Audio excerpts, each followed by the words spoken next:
Hey everyone. When you look at an NHL slate like this, there are games that feel routine and then there are matchups that jump off the page because the line is screaming a story before the ball is even tipped.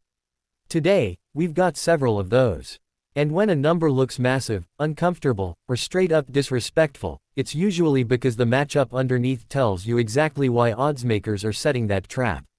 So, let's break down these games the way we always do here on Beyond the Box Score with real analysis, real matchup breakdowns, and sharp angles you can take straight into your bets. Now, as always, before we dive deep, it's worth reminding everyone that supporting the channel keeps these daily breakdowns coming. Less than 25% of you watching are actually subscribed. If you find value in the analysis, if you enjoy the picks, and if you want to help the channel grow toward that 2,000 goal, right now sitting at 1272, it's increasing. Hit that subscribe button. It takes 1 second and helps channel in a huge way. Game 1. Carolina Hurricanes vs Florida Panthers. When you zoom out and take in the full picture of this matchup, it feels less like a routine divisional clash and more like a study in contrast between structure and volatility. Carolina enters this game sitting in first place in the Eastern Conference, and they do it riding a 5-game win streak, including 7 wins in their last 9 road games. That road success matters here, because it reinforces how well Carolina's system travels regardless of environment. Florida, meanwhile, sits in 10th place, but that number alone fails to tell the whole story. The Panthers have quietly stacked 6 wins in their last 7 games and bring a 3-game home winning streak into this matchup, creating a situation where both teams arrive confident, sharp, and trending upward. What separates Carolina, though, is what happens before the puck even reaches their net. Over their last 5 games, the Hurricanes have allowed just 9 total goals, and they lead the NHL by allowing only 24.2 shots against per game. That kind of suppression doesn't just limit scoring, it shapes the entire rhythm of a game. Carolina also ranks 25th in opponent power play opportunities, meaning they simply do not give teams many chances with the extra skater. Florida, on the other hand, has allowed 110 opponent power play opportunities through 33 games, a sharp contrast in discipline that can quietly tilt momentum over 60 minutes. Offensively, Carolina averages 3.27 goals per game while converting 15.5% of their power play chances, paired with a defensive profile allowing 2.73 goals per game and killing penalties at 80.4%. Florida counters with 3.18 goals per game, a stronger 19.1% power play, but also allows 3.09 goals per game, even with an 82.7% penalty kill. When those profiles collide, the game script leans toward Carolina's ability to limit volume and slow the pace rather than Florida dictating with special teams. The side narrative follows that logic, with the Carolina Hurricanes money line reflecting the cleaner, more disciplined profile. From a totals perspective, the way Carolina squeezes shot quality, combined with both teams sitting under or near 3 goals allowed per game, creates an environment where scoring feels earned rather than exchanged. That's where the under the projected total aligns naturally with how these numbers interact. From an analytical standpoint, when Carolina controls pace and minimizes penalties, correlated scenarios lean toward a Hurricanes side result paired with a controlled scoreboard rather than a wide-open finish. Game 2, Vancouver Canucks vs New York Islanders. This matchup at UBS Arena presents one of the most intriguing tug-of-war dynamics on the slate, where recent history, home stability, and defensive trends all pull in different directions. Vancouver enters with confidence built away from home, and they bring tangible head-to-head momentum after winning 7 of the last 10 meetings against the Islanders. That kind of recent history always demands respect, especially when evaluating underdog narratives. But New York's profile at home tells a quieter, steadier story. The Islanders already have 10 home wins, and perhaps more importantly, they have not lost back-to-back games this month. That consistency signals a team that has found balance defensively and knows how to stop momentum swings before they spiral. When teams stabilize like that, especially on home ice, they tend to outperform expectation in close game environments. From a scoring and efficiency standpoint, Vancouver averages 2.73 goals per game and converts 20% of their power play opportunities, but they allow 3.39 goals per game and kill penalties at just 73.4%. That defensive vulnerability opens the door for games to stretch beyond tight margins. New York, by comparison, averages 2.91 goals per game, converts 16.5% on the power play, allows 2.74 goals per game, and owns an 82.3% penalty kill, a profile that doesn't dominate offensively but rarely collapses defensively. That balance shifts the side lean toward the Islanders, with the New York Islanders' money line reflecting home stability and defensive control. At the same time, Vancouver's defensive inefficiencies introduce volatility, and when both teams are capable of scoring while one struggles to suppress chances, totals naturally come into play. That's why the over the projected total fits analytically here, not because of chaos, but because sustained scoring pressure becomes harder to contain over 60 minutes. From a broader correlation lens, scenarios where the Islanders dictate pace but Vancouver still finds offense naturally align with both teams contributing enough to elevate the final number. That interplay keeps this matchup from settling into a low-event grind and instead pushes it toward a more balanced, productive offensive outcome. Game 3, New Jersey Devils vs Utah Mammoth. This matchup is defined by parity on paper and divergence in recent form. Both teams sit at 37 points, yet they arrive at this game from very different emotional trajectories. New Jersey enters with a 1-9-1-4-1 record, but they've managed just 3 wins in their last 10 games, including a 3-7 stretch over that span. Utah sits at 1-7-1-6-3, and while they also show inconsistency, they've won 3 of their last 4 games, scoring at least 4 goals in each of those wins. Home and road splits mirror the balance. Utah is 8-5-1 at home, while New Jersey is 9-8-0 on the road. Neither side gains a dramatic edge from location alone, which shifts focus to execution and structure.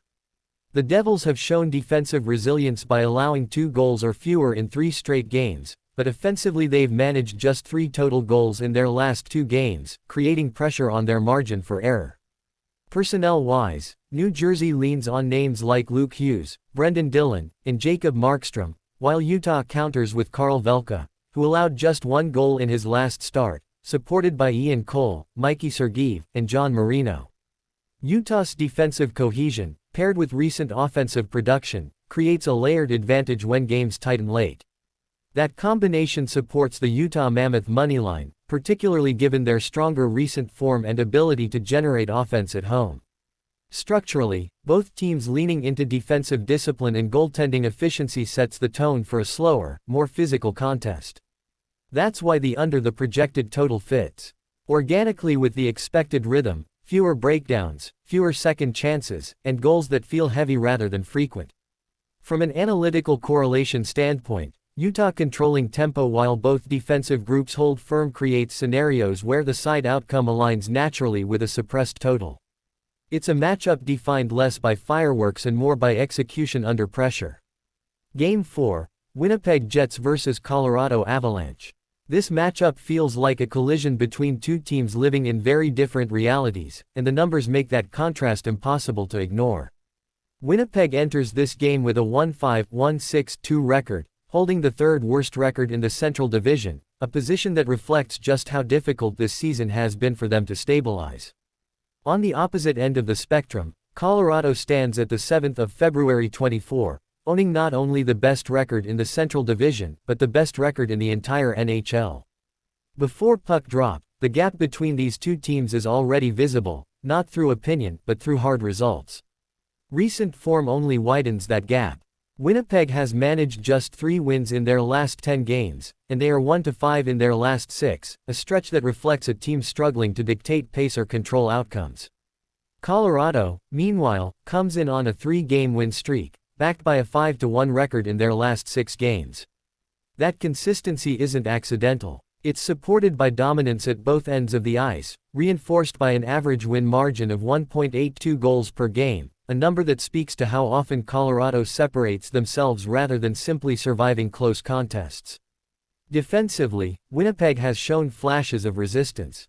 They've allowed just 5 goals in their last 3 games, suggesting that structure has tightened and that the workload in front of Connor Hellebuyck has improved. With Josh Morrissey and Dylan DeMello anchoring the blue line, the Jets have limited chaos and reduced breakdowns, but the offensive support simply hasn't followed. Winnipeg has scored only 2 goals in their last 2 games, a number that underscores how thin their margin for error truly is. Colorado's defensive profile is just as impressive, if not more so. The Avalanche have allowed 7 goals in their last 3 games, maintaining control while continuing to pressure opponents offensively. With Cale Makar, Devon Taves, and Josh Manson closing gaps and disrupting entries, Colorado consistently forces teams into low percentage chances. Behind them, Scott Wedgwood has surrendered just 7 goals in his last 4 starts, reinforcing a defensive environment where patience and structure are rewarded rather than punished. When these profiles intersect, the narrative becomes clear. Winnipeg's ability to slow the game defensively collides with Colorado's ability to maintain control without overextending. The side lean naturally aligns with Colorado to win and cover the spread, not because of volatility, but because of sustained separation across multiple sample sizes. From a totals perspective, both teams' recent defensive stretches, combined with Winnipeg's limited scoring output, create a framework where the game trends toward compression rather than expansion. That's why the under the projected total fits the rhythm suggested by the data. From an analytical correlation standpoint, scenarios where Colorado controls possession, limits transition chances, and steadily builds pressure align naturally with both a decisive result and a subdued scoreboard. This is not a matchup defined by surprise swings, but by methodical execution and sustained advantage. Game 5, Dallas Stars vs Anaheim Ducks.